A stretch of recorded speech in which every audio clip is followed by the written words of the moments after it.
I think you're a little taller than me. Hello, everybody. Hello. It is TLC live at 6:30. Oh my God, we nailed it. Not too bad. Cool. Hello, everybody. Hello. I hope you had a long weekend away from us. Yeah. So we're talking about communication. That's a gooder. Yeah. And we kind of do our best work when we take the examples from our lives.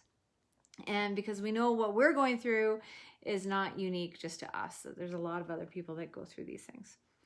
And tonight's example happens to be for like one of the very rare times you having the growth and the oh dang, because often it's me going, oh shit. So, yeah. Yeah, it was a good one. Well, and it still is, because it certainly has me reflecting on other such scenarios or situations. So, let's set the stage, shall we? Yes, we shall. All right. So imagine Canada Day, my favorite day of the year. Really. One of many, but that's kind of a big one. And now our wedding day. Oh, yes, of course. That's actually bigger now.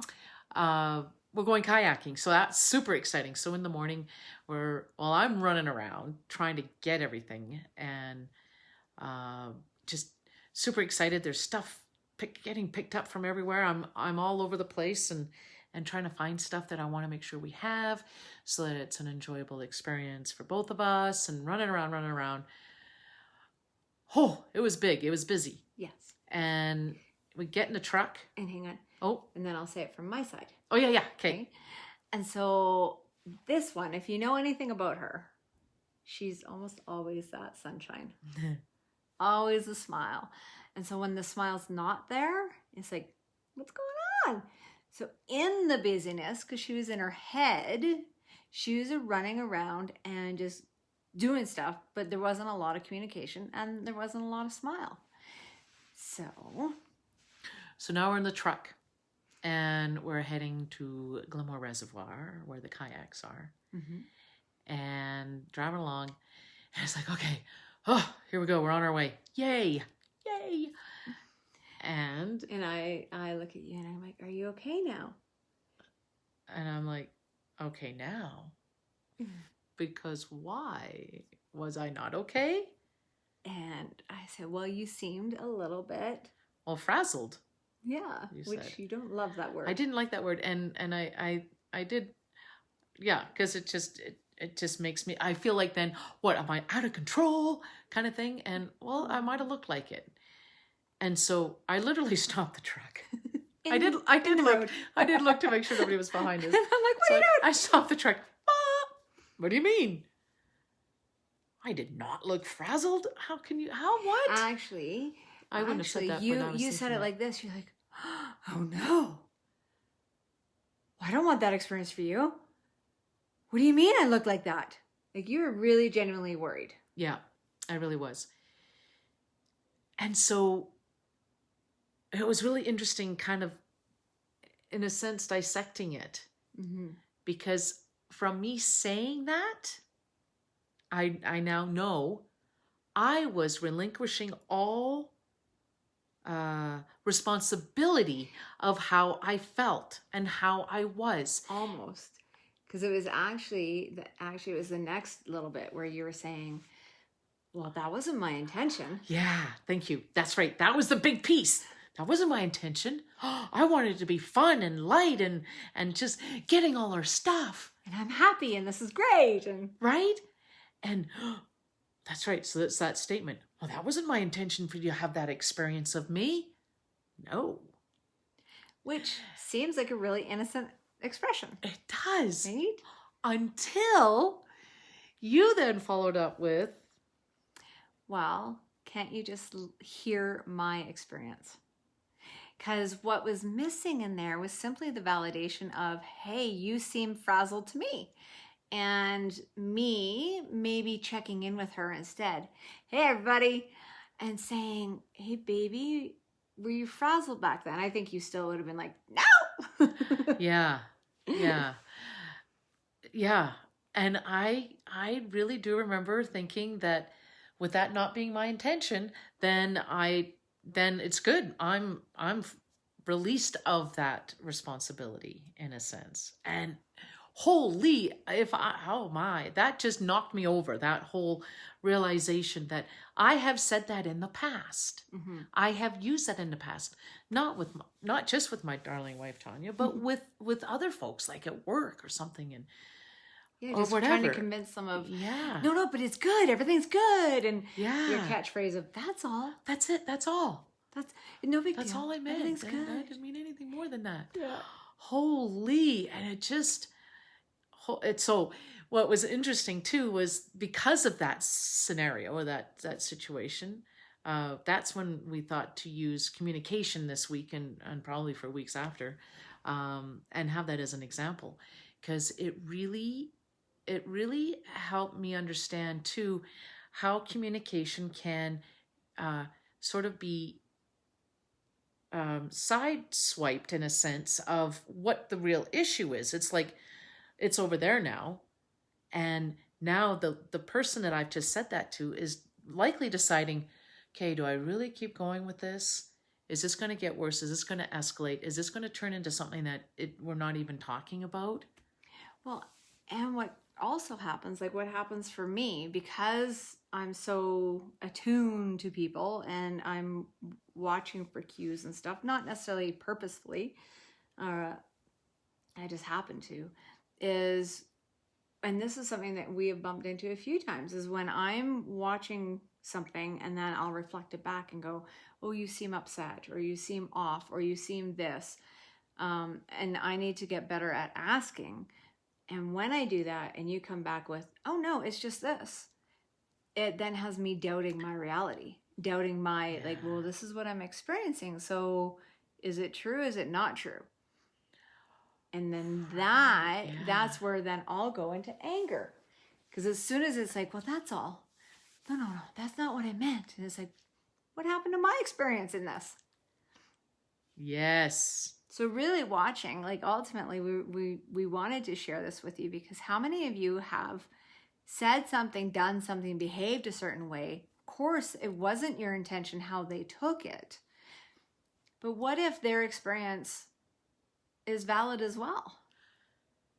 Right? And what if you get to learn more about your loved one when you listen to their experience? And so validating theirs, and then you share yours, and then they validate back and forth. That's what I'm trying to say.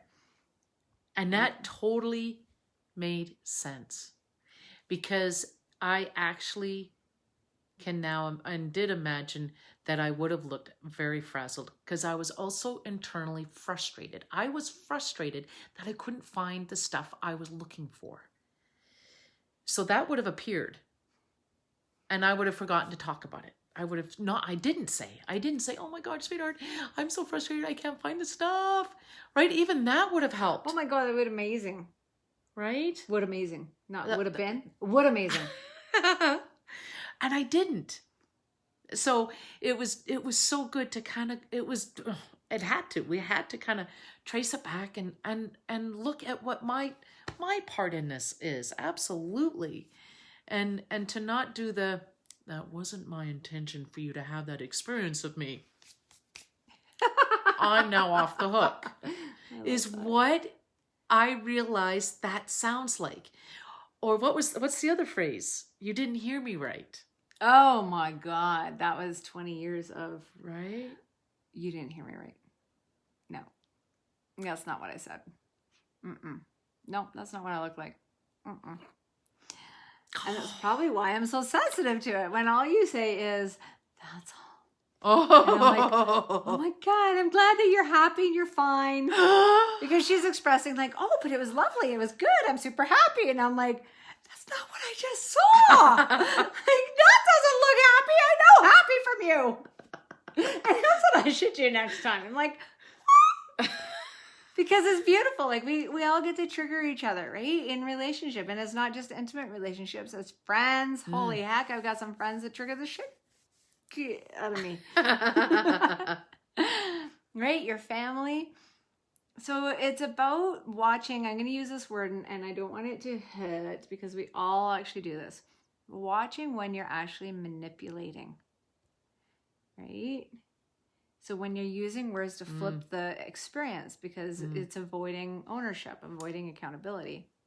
Right. And again, like we're often not intentionally being mean, not intentionally trying to manipulate.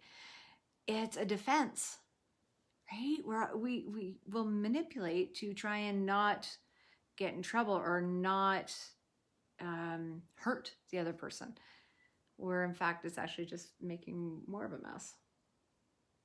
Mm-hmm. Whew, that was such a good one. Yeah. Yeah. We might have to do mine on the Sunday one time. Because I tripped into all the opportunities of wanting to manipulate, wanting to be passive aggressive, and noticing all of my own trends. And I'm like, what do I do? And I just ended up being vulnerable with you. And so, you know what? The bottom line is being able to be vulnerable with each other and accountable. Mm-hmm. And to show up in the middle of your mess. And the biggest thing, though, when y'all are doing this, because you are here watching, so awesome. Never, ever, ever use what your person is saying against them. So never be like, see, you do that all the time. I knew you would do that again. Yeah, you're a manipulator. Right? So once you discover what is it that they do, like for me, I was feeling super weak because, thanks, Andrea. I was feeling super weak on Sunday because of an emotion that I was going through. So we'll describe that one another time. And to be able to show up in the middle of weakness, because I think that was it for you too, was frazzled. It was, because I felt very weak, and I felt, wow, how am I not, how would that be an experience of me on one of my favorite days? From you, of all people. That was terrible. And so, yeah, it was a giant, it was a giant wake up. It was a giant hit. And it was beautiful because you actually heard. So we've had this scenario for us a few times, and you heard it differently. Kim, Robin, yay. And Sue too. Oh, yay. You heard it differently because it keeps coming around, right? If people get super frustrated when things cycle, and if they cycle without any action or any discussion, right to be frustrated. And if you cycle, if you hit something, but then you discuss it and you just, there is a slight like understanding that change. And then there's next time you maybe speak about it slightly different. That's okay. That's okay to keep cycling because guess what? We're all human beings. You're a human being. You're not a human perfectionist. And so as you enter into more of the vulnerable discussions and conversations with each other, there's going to be times that you flub up. And it's about how do you repair the flub, right? And really being accountable to what you're apologizing for. To know huge. What that is. Mm-hmm. Yeah. Whew, that was a biggie. This would be neat. It'd be neat to hear from people like, is it big? Because like on the outside, when you're not the one feeling vulnerable, it's like, yeah, I can relate with that. That's all good. Mm-hmm. Yeah. But it's not huge. So remembering that what you're going through, and sometimes we'll hide what we're going through because it's so big and we're worried about other people's experience with it. Yeah. And because I think I could have very easily said, oh my gosh, sweetheart, I am so sorry you had that experience of me. Yeah, and that would have been then what happens, right? Do we both just wash it, shove it under the carpet kind of thing? Do we just walk away from it because we don't want to enter that? Right? I want that. Like that could have been. Yeah. Or even like worse of like, well, that's your experience. Too bad. Sucks to be you. Yeah. But I'm good. I'm perfect. Yeah. Yeah. I got my shit figured out. Yeah, no. And like I wonder if any folks here have had that on either end, whichever end Don't let the the rug levitate. Nice. Right? There's so much stuff under that rug. So much stuff. And that's just it. Oh my gosh, this started us talking about, because it was really quite a small, I'm going over time. It was considerably, in the grand scheme of things, it was a small thing. You were frazzled. That was it, right? But it became a huge aha for you and for me, because you got to experience and dissect and realize that there's an element of like not accountability, right? Which is like, damn, that makes sense. Yeah, that's what hit me. And it was so cool. And then for me to be able to go, there's an element of like gaslighting to this. Like, oh no, that's not your experience. You know, no, I don't know what your problem is. Not that you say that, right? It is on the, again, oh, but everything's good. I'm really happy. And it's like, but I'm not. So imagine if we keep, like so many people do, if you keep just letting that be under the rug, that rug is going to be the size of the house. Right? Yeah. And I think that's where we have had the experience of having such a different relationship than any other relationship we've had. Mm-hmm. And it's because we keep, like right from the get-go of this relationship, we've had the courage to step into the discomfort of not knowing where the conversation is going to go. And you were even saying it the other day on Sunday, we're going to have to do that one. But on Sunday, where I couldn't really speak anymore and you didn't really know what to say and there was silence and you just knew, you said, like, we just need to talk. We just need to start somewhere. And that's all you need. You just need to start somewhere, put down your weapons and chance talking. Because if you're always going to wait for them to make the next move, what kind of experience in your relationship are you having then? And if you are entering without any attack, where you're just saying, wow, this was my experience, I want you to understand it, please. And zero attack, no hidden messages, and you keep getting put down, what the heck? I'll explain that. If you keep getting kind of put down and dismissed or told that you're making things up, gaslighting, then that's information. That's information about the health of your relationship, about the health of the person that you're with, mental health, and you've got some decisions to make. But it's not that you decide overnight. This is something where you keep showing up and showing up and showing up, and as you gather information, then you can decide whether the relationship is for you or not. This is never an overnight thing. This is months of showing up differently, because you're a human. You're going to make mistakes. And we're talking to you because you're watching this, because you're awesome. Yeah. Okay, quickly. What about the weapons? I don't know if you're kind of joking because you might know, or not knowing. When you said... Yeah, I know where it came from. Oh, sorry. So the weapons, thank you, baby. The weapons that I'm talking about are when somebody shares with you something vulnerable and then you use it against them. So, for example, frazzled. So I've just learned that frazzled is like not a good term to describe you. Like your idea of frazzled is not how you want to appear in this world. So if I was to now use it as a weapon, it would be at a time that she did look frazzled. I'd be like, you're frazzled right now, aren't you? Poke, poke, poke, right? Or, well, you never look frazzled. So it's taking the vulnerable piece and using it as a mean thing, like being mean with it. As a weapon. As a weapon. Mm-hmm. Yeah, so that's what I always say. Is like, put down the weapons. Stop trying to be right or, hold the upper hand, power. To actually meet in relationship, you got to put yours down. And if that person doesn't put them down, then that's information for you. Okay? Yeah. Woo. So brave. Whew. Yeah, that was awesome. Thank you. So if y'all have any questions, please let us know. We're going to keep talking communication. There is so much to talk about. Yeah. And even to the point where I found one of my old books that we need to pull out because it's just packed full of messages. This goes back to 1995, and I think I got it pretty close to that because I see my maiden name in there.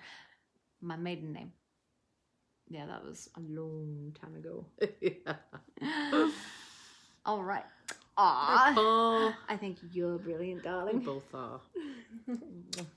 Thank you all so much for watching and tuning in today. And for chatting with us. Yeah. Toss us some questions or things that you're experiencing for sure. And well, I'm sure we'll hit it as a topic. Yeah. And anytime that you're like trying the stuff out, like, okay, I hear what they're saying and let's try this out. Then, and it goes sideways, please reach out to us. Please, please, please. Because there's usually just a little tweak. Okay. And again, like I said, if you happen to be in a relationship where that other person is lacking empathy, is not willing to be vulnerable, not willing to be accountable, then that's really hard information to see. I know, I've been there.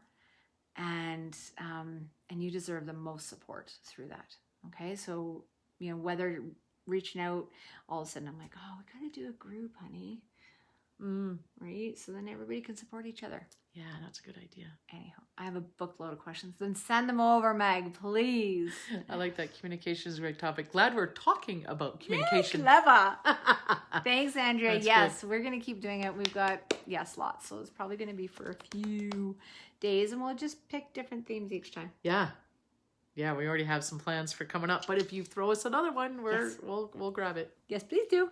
Right on. Yay. All right. Thanks, Kim. Love you. Mwah. Love everybody. Love you all. Go rock your worlds. Keep showing up, because when you show up, when you're in the mess, when you're in the dirt, when you're down on your knees, humble, holy heck, that's when you come alive. Totally. We know it because we've done it. Still doing it. A lot. Right on. Oh, so much love to y'all. You got this. We are all in this together to be the best human beings we can all be. All right. Absolutely. Thanks for the heart. Mwah. Mwah. Bye, Good night, all. y'all.